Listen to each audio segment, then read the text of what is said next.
6 વર્ષથી 12 વર્ષનો ગાળો છે એ ઉદ્યમની ભાવનાનો વિકાસ છે. બાળકને ખૂબ ઉદ્યમ કરવો છે, બધું પોતાની રીતે કરવું છે.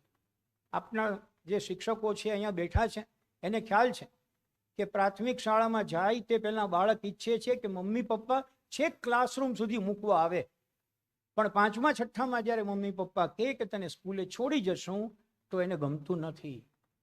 બાળક તાત્કાલિક કહેશે કે તમે નહીં આવો ચાલશે, કારણ કે એને પોતાના પગ ઉપર ઊભા થવું છે.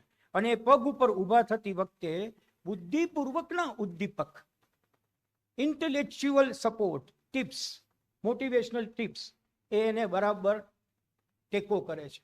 હું એવું માનું છું કે આ 12 વર્ષ સુધીનું બાળક જો આપણે સાચવી લઈ શકીએ તો 12 વર્ષ પછી શરૂ થતી તારુણ્યની તાસીર આપણે બરાબર જાળવી શકીએ. આ ગંભીર તબક્કો છે, મુશ્કેલી કરે એવો તબક્કો છે. રાષ્ટ્રનું ભાવિ નક્કી કરતું હોય તો આ તારુણ્યનો તબક્કો નક્કી કરે છે. પછીની ઉંમરમાં તો તમે જે પ્રાપ્ત કર્યું છે એને તમારે માત્ર ભણવાનું છે. આ ઉંમરમાં જે ઇનપુટ્સ જાય છે એ જ આઉટપુટ બહાર આવે છે.